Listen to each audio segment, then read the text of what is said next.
Welcome back to Dynamics Unplugged. Today we're going to be looking at another new feature in Dynamics 365 Finance and Supply Chain Management. This one coming via version update 10.0.29.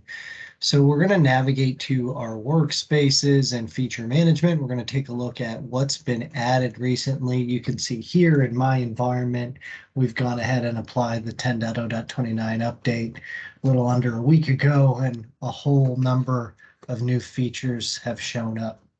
The one we're going to be focusing on today that we're going to make use of is called extended grid aggregation capabilities. As we've seen before in other vlogs and blogs that we've posted around personalization in D365, grids have become more and more like Excel in the ERP tool. There's been extended features for grouping and totaling columns and allowing users to take those features that they loved in Excel and do simple mathematical equations. This builds upon that more. So this is one of those great usability features that really puts power in the user's hands and enables them to really enhance that data that they have and make business decisions. So this is extending the current totals feature that's available in grids, where you can take a numeric column and automatically calculate totals. It gives you a few more options on how you want to view and sum up that data. So that there's a minimum value if you want to grab the minimum value from a column, maximum value, average, or total sum, and then disabling it as well. So let's go ahead and take a look since I've gone ahead and enabled this. And let's pretend we're a planner. Let's look at that planner's point of view and their day in the life and figure out what ways can they use this new feature to do their daily work. One might be planned orders.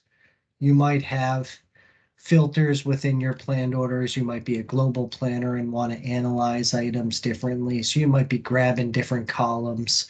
Maybe you're not using automatic grouping or even period-based coverage groups, but you want to sum up some of the planned order values and do some analysis before you firm. So maybe you're going ahead and you're clicking on the order date and you're saying group by this column and automatically then grouping orders that are of the same value, maybe the day, month, or year. So I'm going to group my planned orders that fall within the same month, and you can see now I have some additional data shown. Then maybe I want to take all of my demand and start aggregating that. Maybe I'm going to do a little filter here. We'll use the item that I've been using in most of my demos. We're going to filter down to that, and then we're going to click on the requirement quantity column, and you can see instead of just seeing total columns or column totals, if I click on that, I now have a bunch of other options. So let's go ahead and let's get a sum value.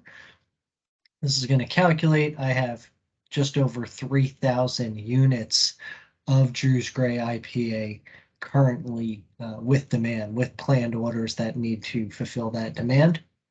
So that might be really useful if I'm planning out in the long term, right? I want to take a look and group or consolidate demand for groups of items or for a single item over time. We'll go back to that same view. Now I want to see what's the average. What's the average planned order for that item? It's just over 6 units. So 3,000 or 3,100 units for all my planned orders for that item, just over 6 liters per planned order. And then I can go ahead and I can even extend that and look at the maximum and minimums as well. So 1,000 is the largest single planned order I have. If I go back, I look at the minimum. Obviously, many planned orders of 1 liter. So another usability feature that really puts, like I said, the power in the user's hands, allows them to analyze their data really easily using simple tools that help them make better business decisions. This is one view just from the planned orders and grouping and consolidating those types of data points, but there's lots of other use cases for this. So there you have it, a simple and easy way to use the extended grid capabilities.